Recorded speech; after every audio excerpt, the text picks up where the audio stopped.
bismillaahi raxmaan raxiim soo dhawaada asxaabey maanta insha allah waxaan sameysanaynaa video maasha allah la dhaho quraacda soo kala tuurka insha allah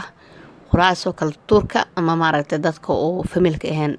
iskaabulo camal ay ku fiican tahay gabdha iyo wiilalbo because maxaa la dhahaye even family hadaa tahay waa sameysan kartaa wax diidaya male laakiin insha allahu tacaala aniga saan isleeyahay waaye ukun iyo waxaas waaye insha allah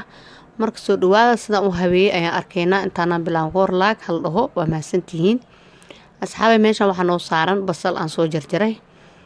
insha allah basasha noocay ku yaala ayaa isticmaali kartaa basal cad ama basal gaduud ukun karsan oo biyo lagu kariyo waatan insha allah halkaas hal xabo basbaas noo jarjaran meeshaana yaanyo waaye iyo hal xabo maange ah iyo cusbo ayaa noo saaran meeshaan saxanka ku diyaarsan lahayn ayaa noo saaran insha allah marka waxaan leeyahay soo dhawaada saan u habeeya waa arki doonaa ukunta ayaan ka bilaabaynaa insha allah asxaabay waa kana ukuntii basbaaskii iyo basashii iyo yaanyadii ayaan kusoo maaragtay sameeyey sidaas ay ugu soo baxday cusbo yaraa korka jagjag ugu siisanee waa kaasaa insha allah inta kale rooti ayaan soo saari doonaa geeska saxanka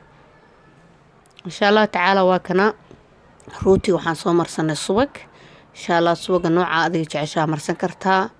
insha allah anaka hadda waxaa noo marsan maxaa la dhahaa subag caadi oo maaragtay inta waxaa laga isticmaalaa badanaa mid la dhaho bulubaan marka kaasaa noo marsan okay insha allah meeshaana maangiyaan soo jarjaranay quraac waxaan ku dhahay maasha allah waaye fitamiinkeeda iyo alaabaheeda dhan wadato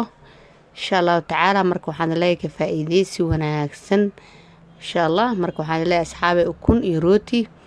yaa iyo basal iyo yaanyo kulli waxaan ku dhahay fitamiino ay wada leeyihiin biyaha caddaa waa kaasaa ku cabi laheyd marka insha allahu tacaala waxaan leeyahay caafimaadka lagu dadaalo insha allah subaxdii oo maaragtay quraacdoo kale haddii aad maaragtay weeg loo sameynaysid ama haddii aad maxaa la yiraahdaa kolestarool iyo waxaas la dagaalamaysid subaxdii waa inaad quraacda maaragtaa badanaa cuntooyinka cuni jirtay kow markaa bedelaysa waxaa ka bilaabay quraacda insha allah subaga maaragtay oo la mariyo rootiga maxaa la dhahaa isaga ma cuni kartid haddii aad leedahay kolestarool isbeshal buluubaanka iyo waxaa lamidka mid waxaa jiro oo kolestarool dhan lahayn kaasaa raadsanaysaa aniga hadda rootigan aniga kuma jiro aniga ukunta leen ku jiraa maasha allah ma aragtay lacala rootigan waxaa waaye ilmaha iyo dadka kale guriga joogo waa siisan kartaa laakiin haddaa kolestarool leedahay buluubaan ha isku cunin ama subaga rootiga la mariyo marka asxaaba insha allah tacaala waxaan leeyahay videoga laagdhaha comment share subscribe aada u mahadsantihiin waxaan leeyahay caafimaad qab wanaagsan ayaa idin rajeynayaa videogan waxa intaa ku kulmi doona waxaan leeyahay assalaamu calaykum waraxmatullaahi wabarakaatuh